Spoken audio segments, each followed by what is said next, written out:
Hello there, welcome to my video. So I had a funny experience recently with a nice little moral twist at the end, so I figured I would share it with whoever wants to listen. I'm typically not a big fan of dating apps, not because I dislike the concept really, but because I feel like a lot of the personal chemistry is lost, so it's much of a hit or miss thing, but it's a nice thing to do whenever you're in a part of life where you don't meet a lot of new people. It's a very nice way to just, broaden your horizon, kind of. And I had this experience quite recently, and I'm going to tell you about it. So, for the context of this story, I have a pretty bad phobia for needles, for blood, all that kind of stuff, hospital things in general. And I figured that out when I was about 14 years old. And it wasn't a very nice experience. Suddenly doing a biology class, I just pretty much passed out, hit the floor. Not a very good thing to do, when you're a teenager, you're not very confident, you have hormones all over the place, and let's just pass out in front of the entire class. That's a good plan, great memories. And so it took me a few lessons actually to figure out what was actually wrong, because I couldn't connect it to the actual phobia, I guess, right off the bat. So essentially what I did is that after a few classes, I realized, okay, there's something wrong with the biology in itself. That's the only correlating factor. I keep feeling sick whenever I'm sitting in this class.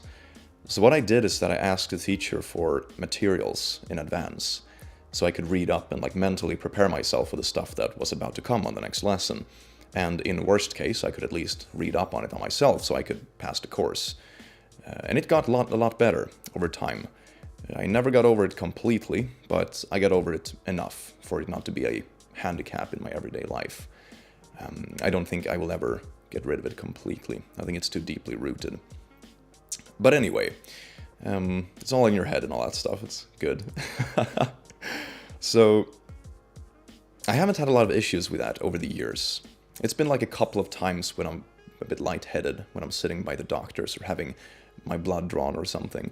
But it's usually not a big problem. And in worst case, I just tell the doctor, hey there, I have a bit of a problem with the needles, and the doctor is like, yeah, it's fine, just lay down for a bit. And it's no big deal. And I never have a problem with gory movies or anything like that. It's specifically hospital stuff. It's very psychological. Anyway, back to the story. I went on a Tinder date. And it was a pretty fun date. It was St. Patrick's Day, a nice weekend.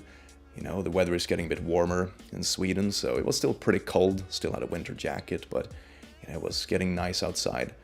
A good evening, central Stockholm, St. Patrick's Day, it was an Irish pub, so there were live bands. They even had a marching band with kilts and sack pipes and all that kind of stuff, which feels a bit more Scottish, but it was still a very nice atmosphere.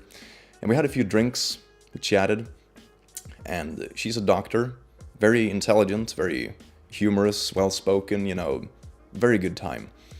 And then we started talking about our jobs, and I told her what I do.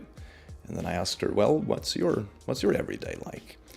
And we started talking about, regular doctor stuff. And I said, well, I have a phobia and stuff when it comes to needles. And she's like, yeah, I had one of those guys, come in last Friday or something.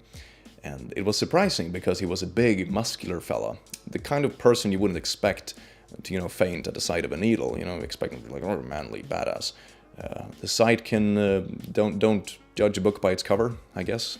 All books can be afraid of needles. It's a very good comparison.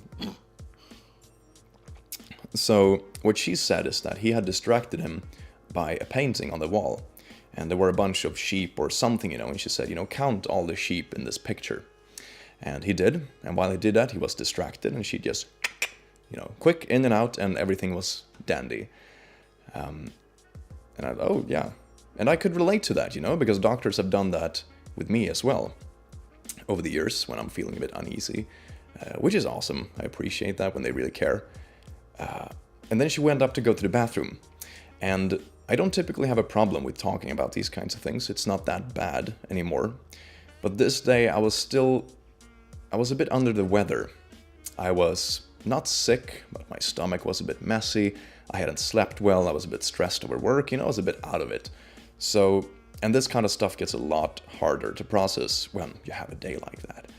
So when she got up to go to the bathroom, I felt it coming creeping on. It's kind of a mix between getting very lightheaded and getting a seasickness, sort of. So I'm sitting there like, okay, yeah, this is getting worse. I can't really stop it. Crap. So I tried to like half lay down because we have a couch, at a corner table. So it's a pretty good spot, to just relax. But it's not getting better. And she gets back. And by that time, I'm feeling so garbage. Because this thing just escalates in your mind. And it's all in your mind. That's the frustrating part, but you still can't stop it if you're in the wrong mental setting, I guess. If you're a bit stressed or, you're distracted somehow. If you're relaxed and you're at home, it doesn't matter. I could do all kinds of blood tests in my own sofa, because it's a different mental context. It's very strange. But she got back, and I told her, I'm not feeling too well. I think I need to lay down. So I lay down on this sofa thing we had, and she kind of put my head in her lap, and she thought I was being really smooth. She was like, okay, yeah. And I'm like, yeah, I wish I was this smooth, She kind of thought that I was gonna say, oh, I'm feeling a bit sick, just gonna put my head in your lap, and we can go home to your place, that kind of thing. I'm not that smooth. No. It was not very smooth at all. So when I started sweating, and the sweat was coming out of my forehead, and cold sweat, and feeling such garbage, she was like, okay, yeah, maybe he's a bit sick. So one of the bartenders came over and said something like, he can't sleep here, don't fall asleep in the bar. And I'm just, yeah, I'm not planning to sleep here. It's quite fine. Give me 5 to 10 minutes. I'm gonna be all right. And one guy from the band comes over with like painkillers and stuff. Are you having a headache, like a migraine? Like, nah, I'm just lightheaded. It's gonna be fine, and just give me 10 minutes. And that's about as long as it takes. It's like almost a small shock, I guess. Very weird.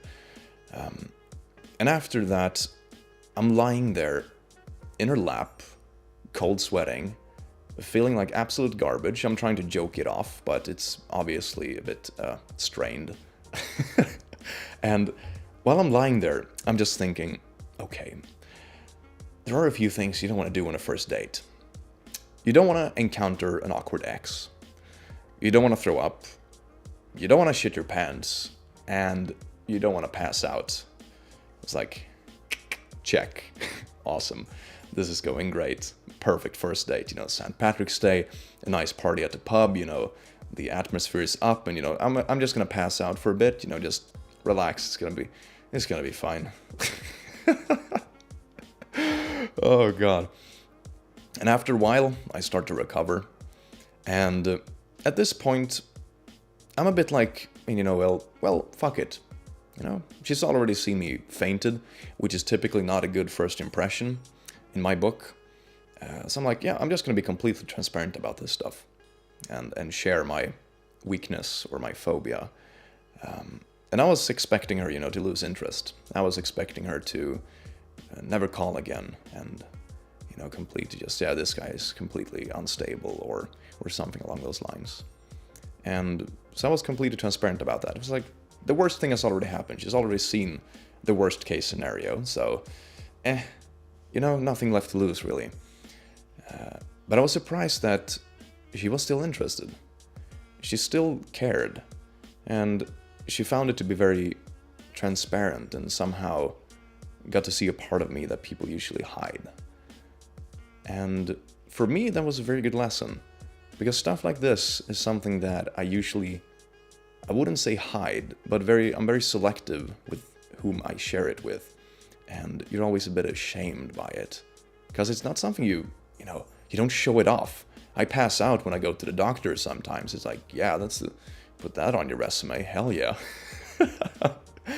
But to me, that was a very interesting revelation. And I've known that for a long time, I'm not that young anymore. And I've known that you should always have a few people in your life that you can share everything with. And the places you're the most comfortable in are when people know your weaknesses. And this felt very real in that sense, because I was very transparent with something that I consider to be a big weakness in myself, which honestly, if someone else told me something like that, yeah, I'm not comfortable with needle, it's like, yeah, okay, whatever, you know, it's not a big deal. But when it's about yourself, you hype it up to an extreme extent. It's ridiculous how self-critical we are sometimes, humans. What a thing. And that was the moral I brought with me. I thought it was completely over. I thought, yeah, I fucked this up big time. Passed out on the first date. Horrible first impression, especially when that's her job, you know. I can't deal with talking about her job. That was the impression I thought I gave.